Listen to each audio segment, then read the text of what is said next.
Welcome to achieve it with Jojo. इस video में हम NCERT क्लास 12th मैथमेटिक्स की एक्सरसाइज 3.2 के सबसे टफ लगने वाले क्वेश्चंस, जो कि लगते हैं बस टफ है बट है बहुत इजी, वो क्वेश्चंस हम करने वाले हैं 18 से लेकर 22 तक। ठीक है, तो कोई भी डाउट होगा आपका सारा क्लियर हो जाएगा, बिल्कुल डिटेल में करेंगे। क्वेश्चन नंबर 18 में पूछा है, इफ ए मैट्रिक्स दी हुई है and I is the identity matrix. I आपको पता है आइडेंटिटी मैट्रिक्स को डिनोट करता है कैपिटल आई से, ऑफ ऑर्डर टू ऑर्डर की है। इसका मतलब क्या है, रफ पेज पे बताती हूँ मैं आपको। आइडेंटिटी मैट्रिक्स 2 ऑर्डर की होने का मतलब है कि इसका ऑर्डर 2/2 है, यानी कि आइडेंटिटी मैट्रिक्स क्या होती है, जिसके डायगनल एलिमेंट्स, ये डायगनल है, ठीक है, ये मैट्रिक्स का डायगनल होता है। डायगनल में 1 1 आता है और बाकी सारी एलिमेंट्स 0 होते हैं, उसको आइडेंटिटी मैट्रिक्स बोलते हैं।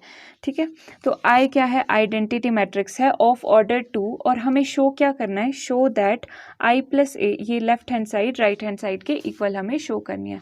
तो सबसे पहले तो हम गिवन लिख देंगे। अब शो जैसे करते, पहले लेफ्ट हैंड साइड हम लिखेंगे कि लेफ्ट हैंड साइड में देख लेते हैं कि क्या चीज़ है, फिर उसको देखेंगे कि वो राइट हैंड साइड के इक्वल आ रहा है कि नहीं। लेफ्ट हैंड साइड में आई प्लस ए है। अब आई बता दिया है कि ऑर्डर 2 की मैट्रिक्स है, ठीक है, ऑर्डर 2 की आइडेंटिटी मैट्रिक्स मतलब डायगनल में 1 1 लिख दो, बाकी सारी एलिमेंट्स 0। ए हमारे पास पहले से ही दिया हुआ है, क्या है, 0 minus tangent alpha by 2 tan alpha by 2 0। अब प्लस, सिंपल प्लस है ये, तो मैट्रिक्स, दो मैट्रिक्स को प्लस करना है, कॉरेस्पॉन्डिंग एलिमेंट्स प्लस होंगे। 1 + 0 1 आ गया, ठीक है, लिख ही दो डिटेल में। और ये आ गया 1 0 minus tangent alpha by 2, then 0 plus tangent alpha by 2, then 1 + 0, और इसको अब आगे लिख दोगे, ये आ गया 1 माइनस टेंजेंट अल्फा बाई 2, और ये आ गया टेंजेंट अल्फा बाई 2, और ये चीज़ आ गई 1। ठीक है, ये लेफ्ट हैंड साइड हुई है, अभी सिर्फ लेफ्ट हैंड साइड हुई है। अब राइट हैंड साइड के लिए देखो, राइट हैंड साइड के लिए क्या करोगे, right hand side equal to, अब देखते हैं राइट हैंड साइड भी क्या इसी के इक्वल आती है या फिर नहीं। तो ये है cos alpha sine alpha minus sine alpha and cos alpha. देखो साइन कॉस टेंजेंट सब यहाँ पे इन्वॉल्व हो रहे हैं। तो अब देखो आई, सबसे पहले तो आई लिख देते हैं। आई बताया था इन्होंने क्या, कि 2 ऑर्डर की, ऑर्डर 2 की आइडेंटिटी मैट्रिक्स है, तो मतलब कि 2 रोज है, 2 कॉलम्स है, माइनस ए दिया हुआ है, ए गिवन है हमारे पास, क्या है, ये है ए 0 minus tangent alpha by 2, 0 minus tangent alpha by 2, tangent alpha by 2 and 0, ये चीज़ ब्रैकेट के अंदर। ठीक है, मतलब हमें पहले ये चीज़ सॉल्व करनी पड़ेगी, मल्टीप्लाई बाय ये चीज़ cos alpha minus sine alpha cos alpha. ठीक है, ये चीज़ है। अब यहाँ पर देखो, इसको सॉल्व कर लेते हैं पहले। 1 माइनस 0 1 होगा, 0 प्रॉपरली लिख लेते हैं, ठीक है, कहीं आप कंफ्यूज ना हो जाओ किसी स्टेप में। 0 माइनस टेंजेंट अल्फा बाई 2 है, ठीक है, 0 minus tangent alpha by 2, then 1 minus 0 ठीक है, कॉरेस्पॉन्डिंग एलिमेंट्स जैसे हम प्लस माइनस करते हैं, सिंपल अभी वही चल रहा है। Cos alpha minus sine alpha cos alpha. ठीक है, अब इसको सिंप्लीफाई करके लिख लेते हैं। 1 minus 0 1 minus minus got plus, तो टेंजेंट अल्फा बाई 2 आ गया, ये आ गया माइनस टेंजेंट अल्फा बाई 2, और ये आ गया 1। फिर ये चीज़ है cos alpha minus sine alpha, और ये आ गया साइन अल्फा कॉस अल्फा। ठीक है, अब नेक्स्ट क्या चीज़ है, अब तो सिंपल मल्टीप्लिकेशन है। मल्टीप्लिकेशन कैसे करते हैं, फर्स्ट रो फर्स्ट कॉलम के साथ 1 इंटू कॉस, ये देखो देखते रहो, 1 इंटू कॉस अल्फा, ठीक है, प्लस सेकेंड अब tangent alpha by 2 sine alpha. यहाँ तक पहुँचे हो तो आपको मल्टीप्लिकेशन तो अच्छे से ही आती है, ये मैं अस्यूम करके चल रही हूँ, पर फिर भी देखते रहो कि किस तरीके से हो रही है। 1 इंटू, अब ये फर्स्ट रो को फर्स्ट कॉलम के साथ कर दिया, अब फर्स्ट रो को सेकंड कॉलम के साथ मल्टीप्लाई करके यहाँ लिखना है, तो 1 इंटू माइनस साइन तो 1 इंटू माइनस पहले लिख दिया साइन अल्फ़ा, ठीक है, plus tangent alpha by 2 into cos alpha. Okay, ये यहाँ पे इस तरीके से। फिर सेकेंड रो को फर्स्ट कॉलम के साथ मल्टीप्लाई करो, सेकेंड कॉलम को सेकेंड रो सेकेंड रो को सेकेंड कॉलम के साथ। मतलब समझो आप क्या कहना चाह रही हूँ मैं, कि इसको सेकेंड रो को फर्स्ट कॉलम के साथ यहाँ पे, सेकेंड रो को सेकेंड कॉलम के साथ मल्टीप्लाई करके यहाँ पे, ठीक है, लिखेंगे हम। तो minus tangent alpha by 2 into cos alpha plus 1 into sine alpha, फिर दिस इंटू दिस, यानी कि minus tangent alpha by 2 and minus sine alpha by 2 है तो माइनस माइनस प्लस हो जाएगा, sign alpha by 2 plus cos alpha into 1 into cos alpha, ठीक है, जो भी है। तो अब यहाँ तक ठीक है, यहाँ तक क्लियर बात है। अब एक चीज़ आप देख रहे हो यहाँ पे कि यहाँ पर साइन अल्फ़ा, अब अगर हमें सॉल्व करना होगा तो कैसे करेंगे, साइन है और यहाँ पे टेंजेंट है, तो ऐसा करते हैं इस टेंजेंट को भी हम साइन और कॉस की फॉर्म में लिख सकते हैं, क्योंकि टेंजेंट थीटा आपको पता है क्या होता है, टेंजेंट थीटा क्या होता है, sine theta over cos theta होता है। तो हम इसको लिख सकते हैं ना साइन ओवर कॉस की फॉर्म में, तो इसको हम पहले साइन ओवर कॉस की फॉर्म में लिख लेते हैं ताकि थोड़ी तो सिंप्लीफिकेशन हो, क्योंकि हम तो सिंप्लीफाई कर करके ही सॉल्व करते हैं जब भी मैथ सॉल्व करते हैं। तो अब यहाँ पे तो कॉस अल्फ़ा आ गया, 1 इंटू कॉस अल्फ़ा, टेंजेंट का साइन ओवर कॉस, ठीक है, sign alpha by 2 over cos alpha by 2 into sine alpha, ठीक है, ये चीज़ आ गई। अब यहाँ पे minus sine alpha plus tangent alpha को अगेन साइन अल्फ़ा बाय 2। अब इस वाले सम को वैसे करने के ना बहुत तरीके हैं, पर यहाँ पे सबसे इजी वाला तरीका करेंगे आज हम यहाँ पे इस वाली वीडियो में। माइनस टेंजेंट को sine over cos, sine alpha by 2 over cos alpha by 2 plus 1 into sine alpha. अच्छा, ये भूल गए कॉस अल्फ़ा, ये कौन लिखेगा भाई, ठीक है।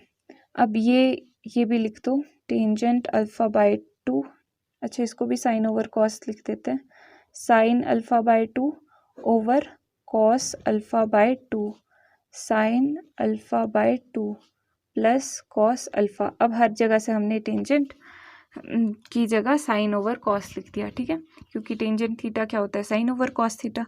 अब सारी की सारी चीज़ें साइन और कॉस में, ठीक है, डील करने के लिए हमारे पास आसानी हो गई। अब इसमें क्या हो रहा है, यहाँ पे देखो, यहाँ पे एलसीएम आ रहा है कॉस अल्फ़ा बाय 2, ठीक है, ये देखो यहाँ पे, इसको पहले साइड में आपको सॉल्व करके दिखा देती हूँ, क्योंकि हर एक ऐसे ही होगा ना, तो एक बार आप इसका आइडिया ले लो। ये cos alpha by 2 sine alpha, ये ऐसे है ना, तो इसका एलसीएम क्या आ जाएगा, कॉस अल्फ़ा बाय 2 आ जाएगा। अब यहाँ के अंडर में क्या है, 1 है, तो 1 पूरा का पूरा ये इससे मल्टीप्लाई करना पड़ेगा, ठीक है। ओके, तो कॉस अल्फ़ा बाय 2, अब यहाँ पे कॉस अल्फ़ा बाय 2 है, कॉस अल्फ़ा बाय 2 है, एक दूसरे को कैंसिल कर देगा, बच जाएगा 1 इंटू दिस थिंग, ठीक है। तो alpha by 2 sine alpha, simple जैसे एलसीएम लेते हैं, ठीक है, ये चीज़ हो गई। तो इस तरीके से सिंप्लीफाई करेंगे हम हर एक को एलसीएम लेकर के।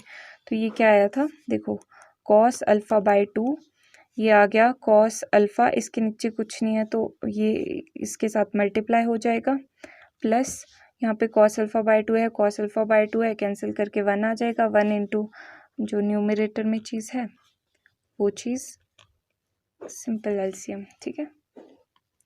अगर आपको एलसीएम नहीं भी आता है लेना तो आप कोई वीडियो देख लो एलसीएम लेने की, क्योंकि एलसीएम तो बेसिक चीज़ है। एलसीएम ऐसी कोई बात नहीं होती, कई बार हमें नहीं भी आता है, बस हमें थोड़ा हिम्मत करनी पड़ती है, 1-2 वीडियोस देखोगे आ जाएगा, ठीक है। एलसीएम आसान चीज़ होती है, वैसे तो आता ही होगा, बट फिर भी कई बार नहीं भी आता है तो घबराने की कोई चीज़ नहीं है। ओके, ठीक है, ये चीज़ आ गई। अब यहाँ पे नेक्स्ट है कॉस अल्फ़ा बाय 2, अब अगले वाले को भी थोड़ा सा सिंप्लीफाई कर रहे हैं, minus sine alpha by 2 cos alpha plus sine alpha के नीचे डिनोमिनेटर में कुछ नहीं है तो इसके साथ मल्टीप्लाई हो जाएगा ये चीज़, ठीक है। अब यहाँ पे भी सिमिलरली इसको थोड़ा बड़ा बना देना चाहिए, ब्रैकेट को बाहर ही जा रही है।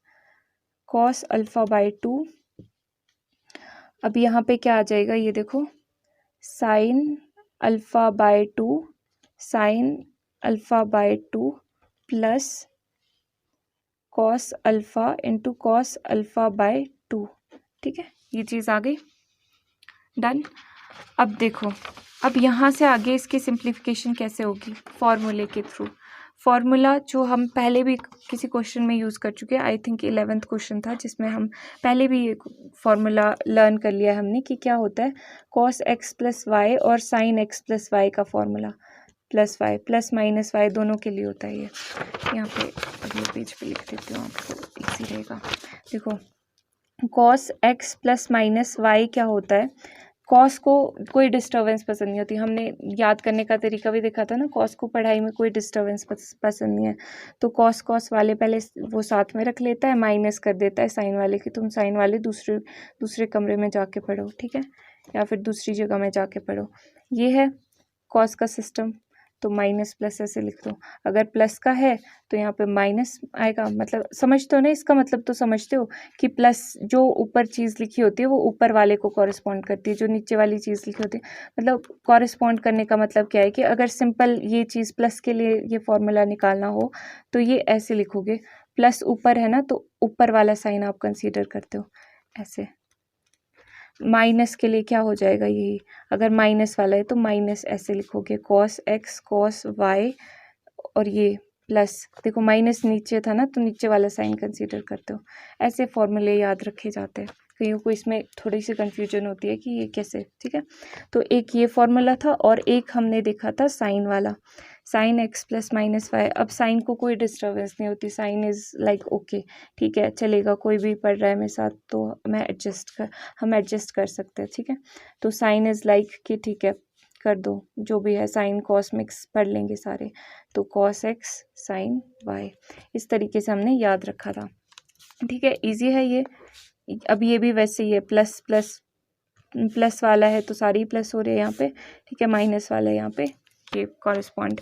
अब ये रिलेट कर सकते हो। अब यहाँ पे रिलेट करना सीखो ज़रा, यहाँ पे देखो कि कुछ आ रहा है कोई फॉर्मूला, क्योंकि है तो cos x cos y sine x sine y, ठीक है। तो ये देखो, अगर अल्फ़ा को आप एक्स मान लो और यहाँ पे ये वाई मान लो, तो ये cos x cos y plus sine x sine y ऐसा कुछ बन रहा है, ठीक है, प्लस वाला सिस्टम बन रहा है, देखो ये वाला सिस्टम बन रहा है, cos x cos y sine x sine y. चाहो तो आप इसको अरेंज भी कर सकते हो। तो अब यहाँ पे देखो कैसे अरेंज हो रहा है ये देखो, सबसे पहले अल्फ़ा वाली चीज़ें लिख देते हैं, plus sine alpha and sine alpha by 2, ठीक है, ओवर कॉस अल्फ़ा बाई 2, ये चीज़ हो गई। अब यहाँ पर भी इसी तरीके से लिख देते हैं, पर एक चीज़ यहाँ पे देखो, यहाँ पे वो फॉर्मूला तो बन रहा है कि sign alpha cos alpha by 2, पर यहाँ पे माइनस होना चाहिए था ना, ठीक है, पर माइनस तो यहाँ पे है, तो ऐसा करते हैं माइनस कॉमन ले लेते हैं ताकि यहाँ पे माइनस मिल जाए हमें। तो माइनस कॉमन लिया तो ये आ जाएगा sign alpha cos alpha by 2 minus cos alpha पहले लिख दिया क्योंकि अल्फ़ा पहले लिख रहे हैं ना हम, ताकि हम रीअरेंज कर पाए, कोई फॉर्मूले में हमसे गलती से भी मिस्टेक ना हो जाए, ठीक है। तो हम ये प्रेफर करते हैं कि हम ढंग से लिखा करें इसको। तो अब यहाँ पर भी देखो सेम चीज़, साइन अल्फ़ा कॉस अल्फ़ा, ये ठीक है, साइन पहले आता है ना, देखो ये जो फॉर्मूला है साइन पहले आता है, ये sine x plus y, sine पहले आता है कॉस बाद में आता है, तो साइन पहले अल्फ़ा पहले लिख रहे हैं हम, ठीक है, तो अल्फ़ा वाली टर्म ढूंढो, अल्फ़ा कॉस अल्फ़ा, ठीक है, माइनस यहाँ पे ये वाली टर्म परफेक्ट है, बस हमें ये वाली टर्म पहले लिख देनी पड़ेगी, sine alpha cos alpha by 2 minus sine, नहीं पहले अल्फ़ा लिख रहे हैं ना, हम रीअरेंज कर रहे हैं हम, सिंपल सी बात है, ताकि हम कोई भी गड़बड़ ना करें, गलती से भी हम कोई गड़बड़ ना करें। अब यहाँ पर ये भी देख लो, अब ये कॉस साथ में होते हैं तो कॉस वाले पहले लिखे जाते हैं जब ये साथ में होते हैं, plus sign alpha by 2 over cos alpha by 2, ठीक है, ये चीज़ हमने लिख लिया। अब ये देख लो फॉर्मूले अब अप्लाई कर सकते हैं ना जो हमने लिखे थे। यहाँ पे रीज़न भी दे दो, क्या रीज़न है, बिकॉज आगे रीज़न लिखते रहेंगे। Cos alpha cos x cos y plus sine x sine y. अब एक्स वाई कहाँ है ये मत पूछना, ये मैं ऐसा बता रही हूँ फॉर्मूले की टर्म में, ठीक है, कि अगर यहाँ पे एक्स जैसा मान लो ये वाई हो गया तो इस तरीके से, ठीक है। तो ये प्लस वाला फॉर्मूला है ना, प्लस है बीच में, प्लस से सेपरेटेड है, मतलब ये वाला फॉर्मूला है कॉस एक्स माइनस वाई। तो कॉस एक्स की जगह है अल्फ़ा माइनस वाई की जगह है alpha by 2 over cos alpha by 2। Then यहाँ पर भी क्या आ जाएगा, माइनस, यहाँ पे कौन सा वाला फॉर्मूला है, माइनस वाला, ठीक है, नीचे वाला है, मतलब साइन एक्स माइनस वाई वाला है, ठीक है। तो sine alpha minus alpha by 2, ठीक है, एक्स अल्फ़ा है यहाँ पे, बाय ये इसकी तरह काम कर रहा है, कॉस अल्फ़ा बाय 2। थोड़ा सा ही रह गया है, अब क्वेश्चन हो गया ऑलमोस्ट, ये डन है। अब ये sine alpha and cos alpha minus, अब ये भी चीज़ क्या आ जाएगी, देख लो अलग अलग है, ठीक है, तो साइन आएगा, मतलब अलग अलग, कॉस अल्फ़ा बाय 2। अब ये देख लो ये आ जाएगा cos alpha minus alpha by 2 over cos alpha by 2। यहाँ पे रीज़न दे दो। अब माइनस वाले फॉर्मूले यूज़ हुए तो माइनस वाला ही हम यहाँ पे फॉर्मूला लिख देते हैं कि कॉस एक्स कॉस वाई, ठीक है, माइनस वाले में यहाँ पे अलग चीज़ आती है, ठीक है, वो हमने याद किया हुआ है प्लस वाले तरीके से। And sine x minus y, ये आ जाएगा sine x cos y and sine cos x sine y, ठीक है, ये चीज़ आ गया, डन। अब यहाँ पे आगे फर्दर देखो, अब कैसे सॉल्व करोगे, ये देखो, ये यहाँ पे अल्फ़ा माइनस अल्फ़ा बाय 2 है, इसको ऐसा कर देते हैं कि इसको हम alpha minus alpha by 2 LCM ले लेंगे 2, तो क्या आ जाएगा 2 अल्फ़ा माइनस अल्फ़ा यानी कि अल्फ़ा बाय 2, ठीक है।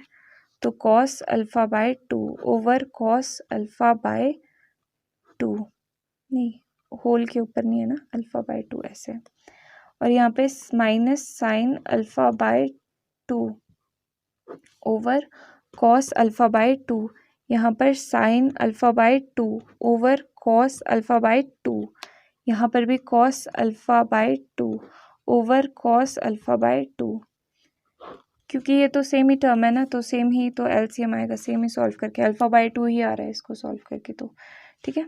अब देख लो कॉस अल्फ़ा बाय 2 से कॉस अल्फ़ा बाय 2 कैंसिल और बच गया 1, ठीक है। तो अब यहाँ पे भी देख लो ये भी कैंसिल होके बच गया 1, ठीक है। देन नेक्स्ट यहाँ पे साइन अपॉन कॉस क्या होता है, टेंजेंट, तो tangent alpha by 2, sine upon cos क्या होता है, टेंजेंट अल्फ़ा बाय 2, ये हो गया सिंप्लीफाई। और ये देखो ज़रा कि ये लेफ्ट हैंड साइड के इक्वल आया या फिर नहीं, लेफ्ट हैंड साइड आई थी हमारी ये, तो अब आप इसको चेक कर लो, यहाँ पर ये देखो कैसे दिखेगा, रुक जाओ, ये देखो, हाँ अब दिख रहा है, ये 1 है minus tangent alpha by 2 tangent alpha by 2 1, ठीक है, ये आ गया हमारा लेफ्ट हैंड साइड के इक्वल, ठीक है। तो अब आप लिख सकते हो कि therefore right hand side is equals to left hand side, यानी कि I plus A is equal to ये जो चीज़ थी cos alpha minus sine alpha cos alpha, hence showed, ये चीज़ आ गई आंसर। तो ये था बहुत ही बड़ा सा क्वेश्चन, थोड़ा सा कॉम्प्लिकेटेड तो नहीं था, वैसे इजी ही था, ठीक है, इजी लगा ना। देखो क्या क्या किया हमने, सबसे पहले तो लेफ्ट हैंड साइड को कैलकुलेट कर लिया, ये कैलकुलेट करना इजी था, इसमें कोई दिक्कत नहीं थी। राइट हैंड साइड जब हम कैलकुलेट कर रहे थे तो सबसे पहले तो हमने ध्यान रखा कि ब्रैकेट के अंदर वाली चीज़ पहले सॉल्व करनी है, और वो सॉल्व करके हमने यहाँ पे लिख दी, फिर इसको मल्टीप्लाई करना था, ये सिंपली मल्टीप्लाई कर दिया। अब हमने क्या किया कि यहाँ पे टेंजेंट को साइन ओवर कॉस की फॉर्म में लिख दिया, साइन ओवर कॉस की फॉर्म में लिख दिया, ठीक है। फिर उसके बाद क्या किया, एलसीएम लेके थोड़ा सा और सिंप्लीफाई कर दिया, एलसीएम लेके सिंप्लीफाई कर दिया।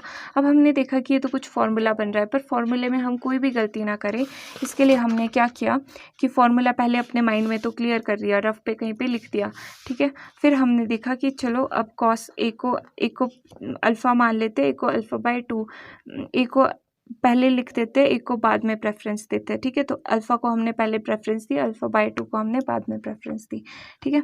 तो हमने इसको रीअरेंज करना शुरू किया फार्मूले में, और फिर हम फार्मूले के साथ रिलेट करके हमने देख लिया कि अच्छा ये तो cos alpha minus alpha by 2 बन रहा है, ठीक है, इस फॉर्मूले के साथ रिलेट करके।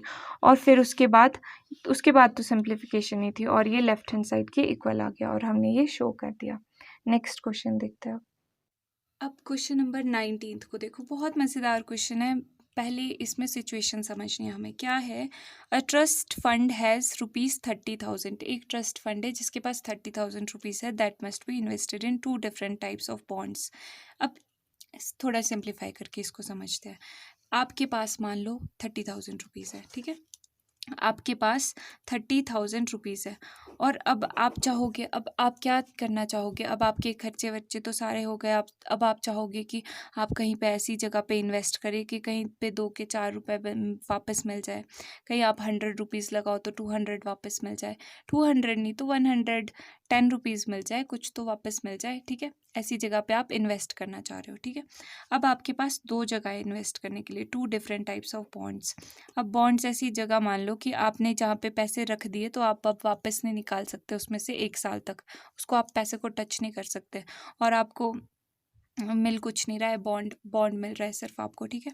बॉन्ड मतलब समझ लो कॉन्ट्रैक्ट टाइप, या फिर कॉन्ट्रैक्ट तो नहीं होता, बट मतलब समझ लो कि आपके पैसे बाउंड ही हो रहे हैं, ठीक है, आपके पैसे यहाँ पे लग रहे हैं, ठीक है। बट ऐसा नहीं है कि कुछ आपको गाड़ी खरीद लिया आपने, तो गाड़ी खरीद ली तो आप पैसे दोगे तो गाड़ी तो मिलेगी ना आपको।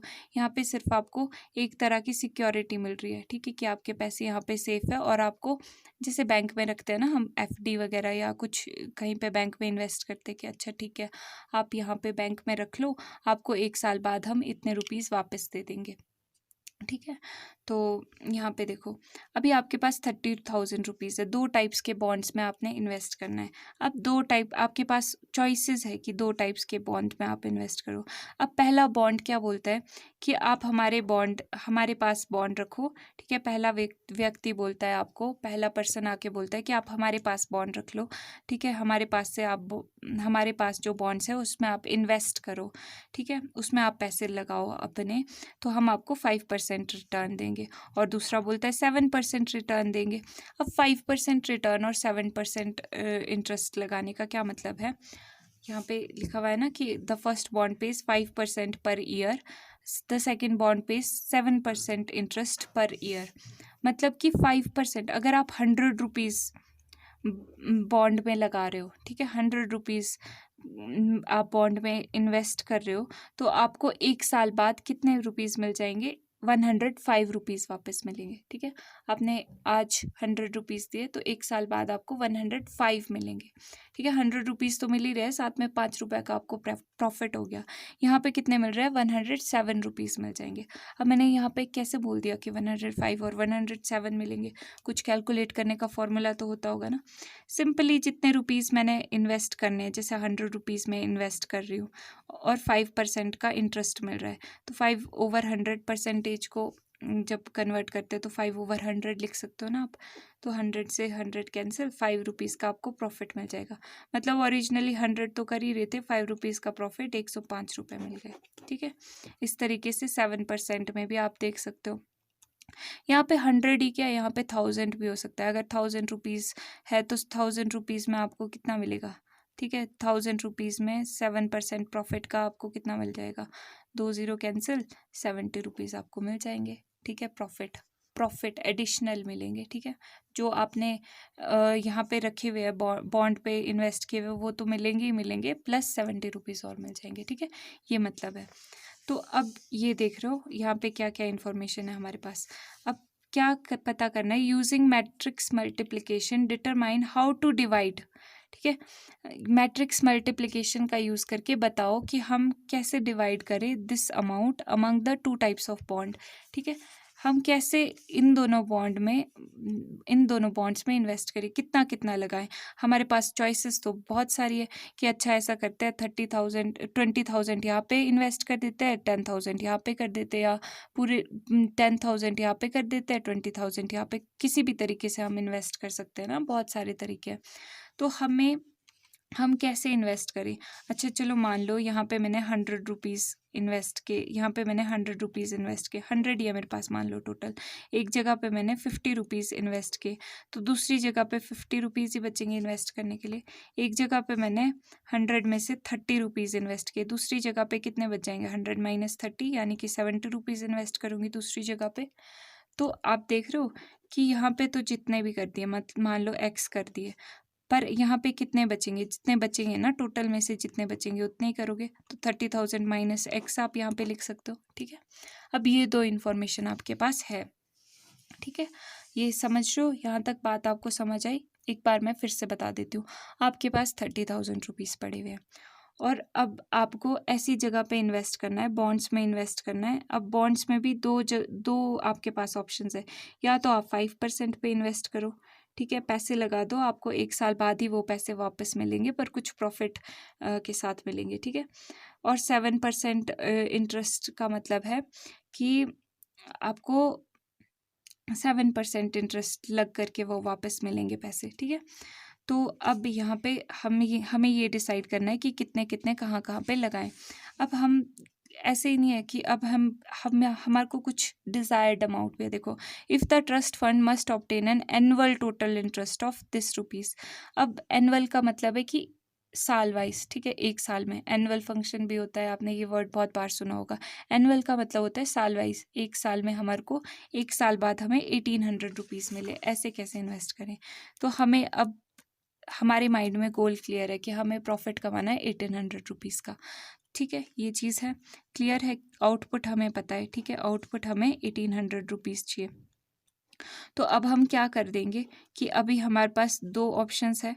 ठीक है, दो ऑप्शंस है और देखो दो डिवाइडेशंस करनी है हमें, 30,000 माइनस एक्स, एंड दो ऑप्शंस है, एक तो 5% वाला ऑप्शन है, एक 7% वाला ऑप्शन है। और परसेंटेज को आप नंबर में कन्वर्ट करके लिखना चाहो तो 5/100, 7/100 ऐसे लिख सकते हो। ठीक है, देखो अब यहाँ पे इस चीज़ को हम सॉल्व कर लेंगे तो हमें x की वैल्यू पता चल जाएगी, तो हम बता देंगे कि हाँ ठीक है, हम यहाँ पे इतना पैसा करेंगे और यहाँ पे इतना। सिंपल यही इक्वेशन सॉल्व करनी है और हमारे को आंसर पता चल जाएगा। बट अभी यहाँ पे क्वेश्चन ये है कि हमने ये इसी तरीके से क्यों लिखा, आपके माइंड में क्वेश्चन आएगा। अब देखो यहाँ पे साफ साफ लिखा है कि हमें 1800 रुपीज़ चाहिए। ठीक है, मतलब यहाँ पे हमें ये आउटपुट चाहिए। अगर मैट्रिक्स में हम लिखे तो ये आउटपुट चाहिए हमें मैट्रिक्स में, तो मतलब कि 1 बाय 1 ऑर्डर की मैट्रिक्स है। अब अगर हमें ये कंडीशन ऐसे बनानी है तो कंडीशन तो तभी, फिर यहाँ देखो इक्वल टू का साइन है ना, दो मैट्रिसेस कब इक्वल होती है, यहाँ पे इसको मल्टीप्लाई करके कोई मैट्रिक्स आ रही होगी, यहाँ पे तो ये पहले से ही है 1 बाय 1 ऑर्डर की, तो हमें यहाँ पे भी 1 बाय 1 ऑर्डर की ही मैट्रिक्स चाहिए। क्यों, क्योंकि दो मैट्रिसेस, दो साइड को आप तभी इक्वेट कर सकते हो जब मैट्रिसेस में, जब दो मैट्रिसेस का ऑर्डर सेम हो और उनके एलिमेंट्स भी सेम हो, तो ऑर्डर सेम होना चाहिए। अब देखो इसका ऑर्डर कैसे 1 बाय 1 आ रहा है, देखो ये इसमें नंबर ऑफ रोज 1 है, नंबर ऑफ कॉलम्स 2 है, यहाँ पे नंबर ऑफ रोज कितनी है 1 2 नंबर ऑफ रोज है और कॉलम कितना है 1, तो जो नई मैट्रिक्स आएगी वो 1 बाय 1 ऑर्डर की होगी। ठीक है, अब अगर हम ऐसा करते कि हम पहले ये लिख देते, पहले ये कॉलम में लिख देते, कॉलम वाली चीज़ लिख देते और फिर ये लिखते, तो क्या होता, देखो इसमें 2 रोज आने थे और 1 कॉलम आने थे, और यहाँ पे देखो यहाँ पे 1 रो आनी थी और 2 कॉलम्स आने थे, तो नई मैट्रिक्स 2 बाय 2 ऑर्डर की बनती, 1 बाय 1 की तो नहीं बनती, तो हमारा काम तो नहीं होगा। ठीक है, कंडीशन ही सेटिस्फाई नहीं होगी। अच्छा, अब फिर नेक्स्ट क्वेश्चन और क्या आता है कि भाई हमने यहीं पे क्यों लिखा है ये 5/100, हम यहाँ पे भी लिख सकते हैं क्या? हाँ, लिख सकते हो आप, यहाँ पे भी ये चीज़ लिख सकते हो, ठीक है। पर ये ध्यान रखना कि जब आप मैट्रिक्स बना रहे हो तो आपने यहाँ पे ये इंटरेस्ट की मैट्रिक्स बनाई है, ये एक साथ ही लिखना है। ऐसे नहीं कि यहाँ पे 5/100 लिख दिया और यहाँ पे एक्स लिख दिया या कुछ ऐसे कुछ गड़बड़ कर दी। गड़बड़ तो कई कई तरीक़ों से कर सकते हो आप वैसे, पर चलो ये ध्यान रखो, ठीक है। ये अगर आप यहाँ पे लिखोगे तो भी आपको ये ऐसे ही लिखना पड़ेगा 5/100, 7/100 ऐसे नहीं लिख देना, ठीक है। फिर पहले फिर बाद में ये इस तरीके से। चलो, अब क्वेश्चन की सारी चीज़ें पता चल गई, समझ आ गया। तो अब क्या करेंगे? अब तो पहले फॉर्मेलिटीज़ कर लेते हैं। ये जो भी अमाउंट टू बी इन्वेस्टेड है ये लिखना पड़ता है, ठीक है। ये लिख लेते हैं, ठीक है। Then first bond pays 5% interest per year, second bond pays 7% interest per year, ये भी लिख लो। इंटरेस्ट IN, या फिर पहले लिख लो कि बॉन्ड हमने इन्वेस्ट किया। Late money invested in first bond, invested in first bond पैसा लगा रहे हैं ना हम भाई, तो अभी तो पता नहीं है कि कितना पैसा लगा रहे हैं, तो x. Then let money invested in second bond में कितना लग जाएगा टोटल माइनस, मतलब 30,000 माइनस एक्स लगेगा यहाँ पे, ठीक है। फिर और क्या है? रेट, हाँ, इंटरेस्ट रेट ऑन, ये गिवन है, ठीक है। Given interest REST, interest per year on first bond ये लिख लो। कितना इंटरेस्ट है? 5%, यानी कि 5/100 आप लिख सकते हो, ठीक है। Interest per year on second bond 7%, ठीक है। नाउ अकॉर्डिंग टू क्वेश्चन, ठीक है, अकॉर्डिंग टू क्वेश्चन। अब पहला पार्ट, यहाँ से पहला पार्ट शुरू कर दो। पहला पार्ट जो ए पार्ट है, ए। नाउ एज पर क्वेश्चन, कि क्वेश्चन के अनुसार, जैसा क्वेश्चन आपने बनाया हुआ है उसके अनुसार, उसके हिसाब से हमारे पास क्या कंडीशन बन रही है ये देख लो। पहले चाहे ये चीज़ लिखो चाहे आप ये चीज़ लिखो, पर पहले हम यही प्रेफर कर लेते हैं। आपने देखना दोनों तरीके से सेम ही आंसर आएगा, पर ये रो और कॉलम का ध्यान रखना। पहले रो मैट्रिक्स लिखना, फिर कॉलम मैट्रिक्स, ठीक है। ये बात आपने ध्यान रखना। लॉजिक भी मैंने आपको बता दिया है कि लॉजिक क्यों आया। अब पहले क्वेश्चन में 1800 रुपीज़ चाहिए प्रॉफिट, और इंटरेस्ट क्या रेट है? 5% एंड 7%, ठीक है। अब इसको सॉल्व कर दो। देखो सॉल्व करके क्या आ जाएगा यहाँ पे, x into 5/100 into x plus this into this, ठीक है। सिंपल होता है ना फर्स्ट रो को फर्स्ट कॉलम के साथ, तो फर्स्ट रो में फर्स्ट एलिमेंट ये, फिर सेकेंड एलिमेंट, ठीक है। 30,000 माइनस एक्स एंड 7/100, ठीक है। सिंपल मैट्रिक्स मल्टीप्लिकेशन है ये, ओके। नाउ अब इसको सॉल्व कर दो। देखो सॉल्व करके क्या आ जाएगा, यहाँ पे एक तो 100 LCM आ रहा है, ठीक है, और यहाँ पे बच गया 5x प्लस यहाँ पे क्या बच गया 30,000 minus x into 7 equal to 1800। Now अब इसको ब्रैकेट ओपन कर लेते हैं और सिंप्लीफाई करते हैं। ब्रैकेट ओपन, देखो 5x प्लस यहाँ पे आ जाएगा 3 into 7 21,000 minus 7x equal to 1800। अब ये माइनस 7x है, 5x है, तो 7 माइनस 5 कितना हुआ 2x, और साइन बड़े वाले का आता है, बड़ा 7 है, 5 तो छोटा होता है 7 से, प्लस 21,000 ओवर 100। अब यहाँ से आगे क्या करें यहाँ से आगे क्या किया जाए। अब देखो बाय इक्वालिटी ऑफ मैट्रिसेस, कुछ याद आ रहा है? इक्वालिटी ऑफ मैट्रिसेस क्या होता है? बाय इक्वालिटी ऑफ मैट्रिसेस हम क्या बोल सकते हैं कि दो मैट्रिसेस कब इक्वल होते हैं? जब उनका ऑर्डर सेम होता है, जब उनका एलिमेंट सेम होता है, ठीक है। तो इक्वल टू का साइन तो पहले से ही है, ठीक है, मतलब इनका ऑर्डर भी सेम है और ये दोनों भी सेम होने चाहिए। तो ये दोनों सेम होनी चाहिए, मतलब ये और ये चीज़ भी इक्वल होनी चाहिए। तो हम लिख लेंगे -2x + 21 दिस थिंग ओवर 100, ये किसके इक्वल होना चाहिए, 1800 के इक्वल। ठीक है, तो अब तो सिंपल x की वैल्यू निकालनी है। ठीक है, ये 100 दूसरी तरफ ले जाओ, 100 दूसरी तरफ ले जाओगे तो मल्टीप्लाई हो जाएगा, 1800 × 100 क्या आ जाएगा, ये चीज़ आ जाएगी। अब यहाँ पे -2x है, ये भी दूसरी तरफ ले जाओ, 21 ये दूसरी तरफ ले जाओगे तो माइनस का हो जाएगा, 2 3 4। ठीक है, तो अब अगेन वही चीज़ आ जाएगी, 21 - 18 हो गए 3, 1 2 3 4 और साइन बड़े वाले का आएगा। ठीक है, -2x। अब माइनस से माइनस हो गया कैंसिल, अब यहाँ पे बच गया सिंपल 2x = दिस थिंग। अब x क्या आ जाएगा, 2 भी दूसरी तरफ चला जाएगा।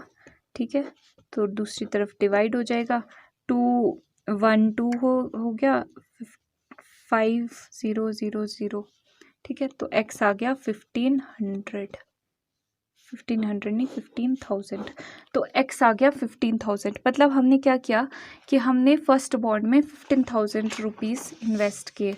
तो देयरफॉर लिख दो आप, therefore money invested in first bond, invested या मनी या फिर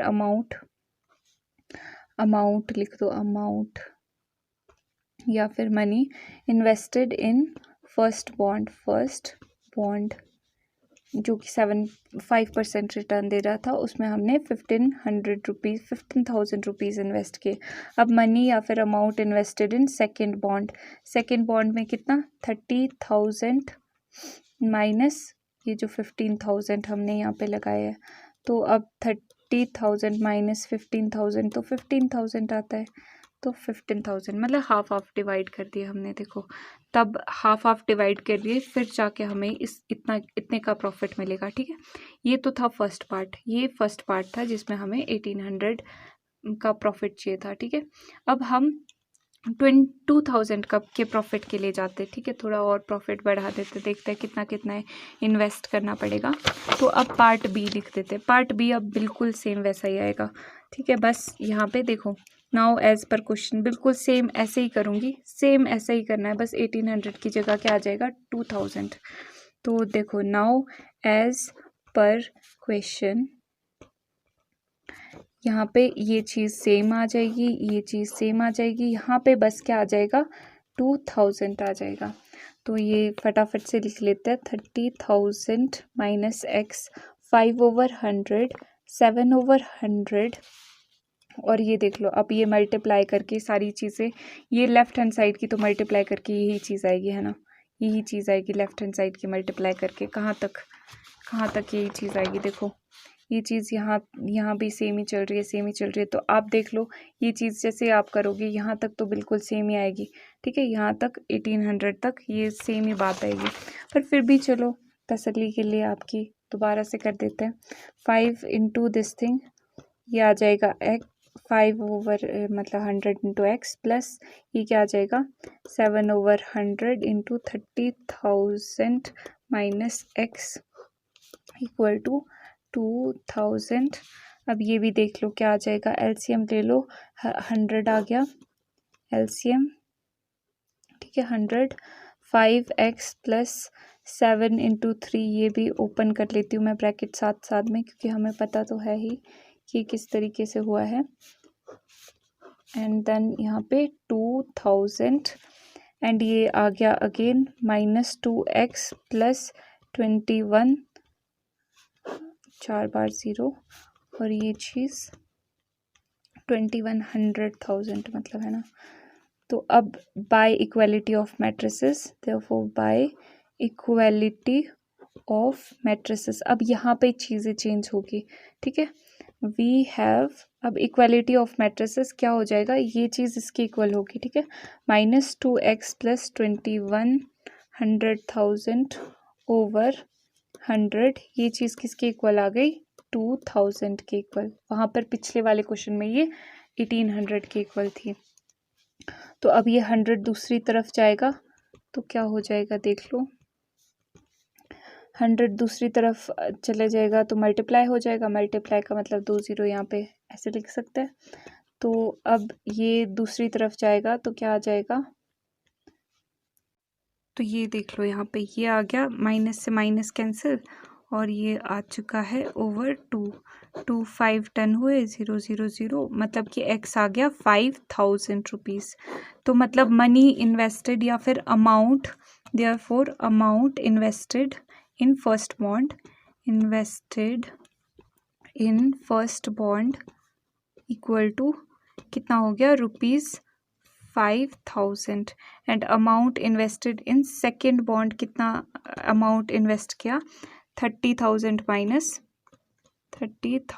माइनस 5,000 यानी कि 25,000 रुपीज़ इन्वेस्ट किया। ठीक है, तो होपफुली आपको ये वाला क्वेश्चन समझ आया हो। नेक्स्ट क्वेश्चन अब करते हैं, ये देख लो यहाँ पे, अभी एक बार फिर से देख ले या फिर सिंपल था ये क्वेश्चन। देखो सबसे पहले तो हमने सिचुएशन समझी कि हमारे पास 30,000 रुपीज़ से दो टाइप्स के बॉन्ड में हमने इन्वेस्ट करना था। एक बॉन्ड हमें 5% दे रहा था इंटरेस्ट, एक बॉन्ड 7% दे रहा था। तो हमें चूज़ करना था कि कितना कितना किस में इन्वेस्ट करें कि हमें 1800 का प्रॉफिट मिल जाए, 2000 का प्रॉफिट मिल जाए। तो हमने पहले तो बोल दिया कि फर्स्ट बॉन्ड में एक्स इन्वेस्ट किया, सेकेंड बॉन्ड में 30,000 माइनस एक्स, मतलब जितना बचा वो इन्वेस्ट कर दिया। फिर हमने यहाँ पे भी लिख दिया मैट्रिक्स में कि एक्स किया और इतना किया, और इसमें हमें 5% का मिल रहा है, इसमें हमें 7% का मिल रहा है। ठीक है, इस तरीके से हमने लिख दिया। ठीक है, तो ये चीज़ आ गई। फिर एज़ पर कंडीशन हमने यहाँ पे इस कंडीशन से एक्स की वैल्यू फाइंड आउट कर ली। ये देखो एक्स की वैल्यू, तो ये आ चुका है फर्स्ट वाला आंसर। फिर नेक्स्ट वाले के लिए भी हमने सेम प्रोसीजर तो वैसा ही किया, बस यहाँ पे 2000 आ गया 1800 की जगह। ठीक है, नेक्स्ट देखते हैं। क्वेश्चन नंबर 20 भी ऑलमोस्ट सेम उसी टाइप का क्वेश्चन है। The book shop of a particular school has 10 dozen chemistry books. तो एक बुक शॉप है, बुक शॉप जहाँ पे बुक्स बेची जाती है। ठीक है, ऐसी दुकान जहाँ पे बुक्स बेची जाती है। ठीक है, एक स्कूल के पास बुक वाले की शॉप है। तो अब वहाँ पे कितनी रखी हुई है, 10 डजन केमिस्ट्री बुक्स रखी हुई है। 1 डजन कितने का होता है, 1 डजन यानी कि 12 का होता है ना, हिंदी में दर्जन बोलते हैं, एक दर्जन 12 चीज़ों का होता है। ठीक है, तो 1 डजन केमिस्ट्री बुक्स है। केमिस्ट्री बुक्स कितनी है, 1 डजन, और 10 डजन है, 1 डजन नहीं है, 10 डजन का मतलब है 1 डजन 12 हुआ, तो 10 डजन कितना हुआ, 10 इंटू 12 120 हो गया। 120 बुक्स है मतलब केमिस्ट्री की। फिर फिजिक्स की कितनी है, 8 डजन यानी कि 8 इंटू 12। फिर यहाँ पे इकोनॉमिक्स की कितनी है, 10 डजन यानी कि 10 इंटू 12। ये तो टोटल बुक्स आ गई जितनी इनके पास बुक्स है इस बुक शॉप में, जो जिनकी हम बात कर रहे हैं अभी। और भी बहुत सारी बुक्स होगी, पर हमारे पास क्वेश्चन में तो इतनी बुक्स दी हुई है ना। देयर सेलिंग प्राइसेस आर, अब उनके सेलिंग प्राइसेस कितने हैं, 80 60 एंड 40 ईच रिस्पेक्टिवली जब जहाँ पे भी लिख दिया है मतलब कि पहले वाला अमाउंट पहली वाली चीज़ को डिनोट कर रहा है। मतलब 80 रुपीज़ केमिस्ट्री बुक का, एक केमिस्ट्री बुक का 80 रुपीज़, एक फिजिक्स की बुक का 60 रुपीज़, एक इकोनॉमिक्स की बुक का 40 रुपीज़। ठीक है, तो ये सेलिंग प्राइस रखा हुआ है, मतलब इस प्राइस पे ये बुक्स बेची जा रही है। तो find the total amount the book shop will receive from selling all the books using matrix algebra. तो अब हमें टोटल बताना है। अब पिछले वाले क्वेश्चन में टोटल दिया हुआ था कि हमें इतना टोटल कैलकुलेट करके लाना है, पर हमें इसमें टोटल अमाउंट कैलकुलेट करना है कि कितना पैसा हमारे पास आ रहा है। तो वही सिंपल यहाँ पे एक मैट्रिक्स बन जाएगी, यहाँ पे एक मैट्रिक्स बन जाएगी। अमाउंट तो एक ही नंबर का होगा ना, यानी कि 1 बाय 1 की मैट्रिक्स बनेगी आगे हमारे पास। तो यहाँ पे एक कुछ इन्फॉर्मेशन हम इस रो में डाल देंगे, कुछ इन्फॉर्मेशन, अब बुक्स की इन्फॉर्मेशन हम इस रो में डाल देते हैं मान लो, और इसका जो प्राइस है वो हम इसमें डाल देते हैं। तो बुक्स कितनी कितनी है, 120। ठीक है, और यहाँ पे भी देख लो 8 इंटू 12 करके देख लो यहाँ पे, और यहाँ पे भी 10 इंटू 12 करके देख लो। और फिर यहाँ पे जो सेलिंग प्राइस है 80 60 एंड 40। ठीक है, 80 60 एंड 40 ये चीज़ लिख दी। बस अब इसको सॉल्व कर देंगे तो हमारा आंसर आ जाएगा, सिंपल सी बात है। पर पहले फॉर्मेलिटीज़ जो लिखनी पड़ती है कुछ एक चीज़ें वो भी लिख देते हैं कि नंबर ऑफ बुक्स। ठीक है, नंबर ऑफ केमिस्ट्री बुक्स से स्टार्ट करते हैं। Chemistry books in book shop, ठीक है, इन बुक शॉप, SHOP कितनी है?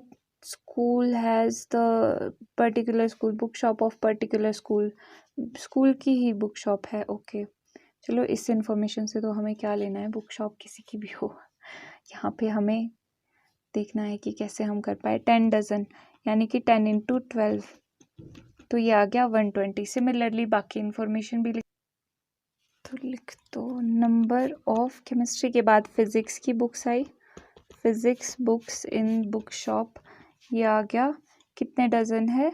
8 डजन, 8 × 12 ये आ गया। फिर number of economics books in book shop, ये आ गए 10 डजन, 10 डजन, ठीक है, यानी कि 120, ये भी 120 है। ओके अब सेलिंग प्राइस भी लिख देते हैं।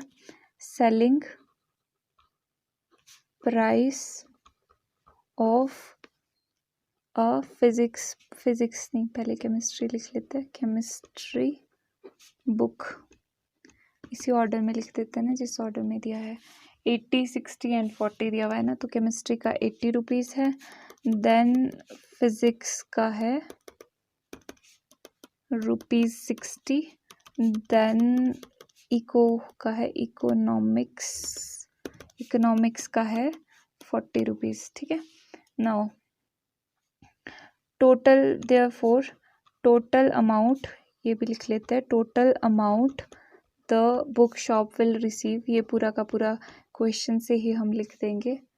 Will receive RECEIVE from selling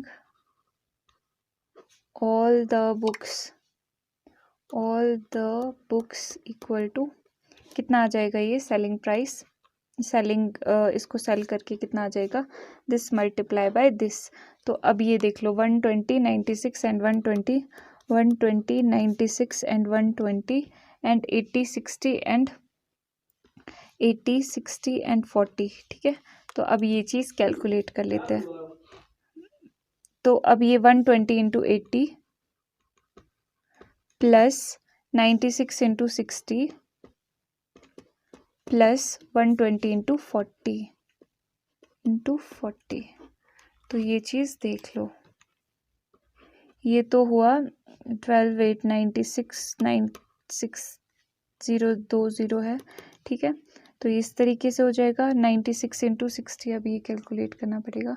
6, 6, 36, 3, 9, 6, 54, 55, 56, 57, 54, 55, 56, 55, 76, ठीक है।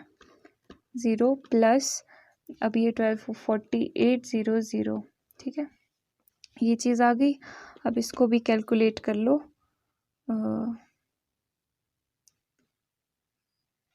इज गिवन एज लिख दो, ठीक है। तो ये आ गया 4800। अभी कैलकुलेट कर लो, ये आ गया 00606, ठीक है।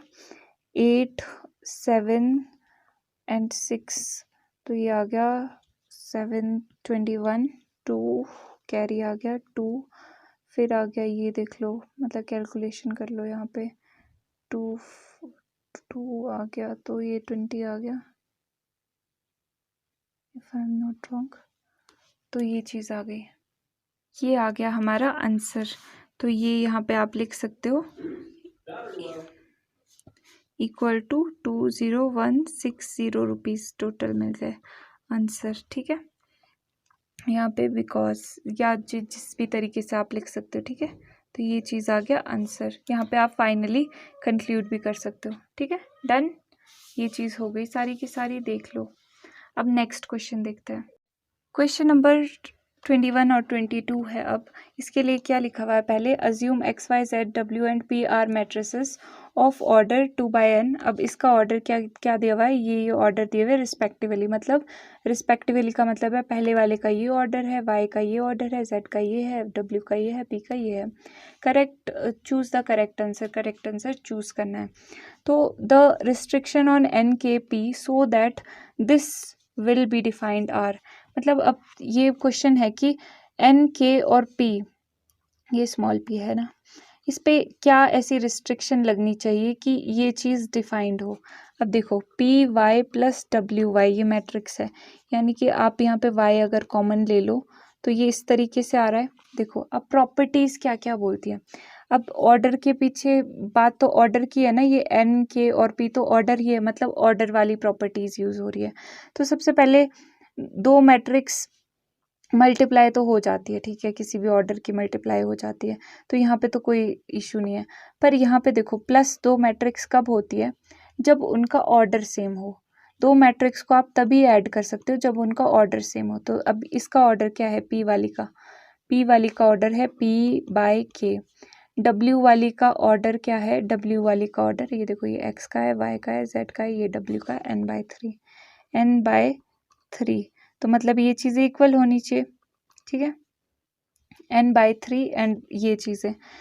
अब इसका मतलब और क्या हो सकता है, अब यहाँ पे y मल्टीप्लाई भी हो रहा है साथ में, ठीक है, ये देखो p plus W into Y multiply हो रहा है। अब यहाँ पे देखो ये दोनों चीज़ें इक्वल होनी चाहिए, यानी कि आप देख सकते हो यहाँ पर कि सिंपली k तो 3 के इक्वल होना चाहिए, ठीक है, ये दोनों इक्वल होंगे और ये दोनों इक्वल होंगे क्योंकि ऑर्डर इक्वल होना चाहिए ना। तो नंबर ऑफ रोज के इक्वल होनी चाहिए, यानी कि पी एन के इक्वल होना चाहिए, और नंबर ऑफ कॉलम के इक्वल होना चाहिए, के 3 के इक्वल होना चाहिए। तो ये देख लो ये कहाँ पे है, ये यहाँ पर ए आ गया आंसर। अब नेक्स्ट वाले में देखो, if N equal to P, ठीक है, अब यहाँ पे अज्यूम करने को बोल दिया है कि हाँ भाई किसी को पहले वाले में पता ना चला हो। If N equal to P then order of matrix this, इसका ऑर्डर क्या होगा।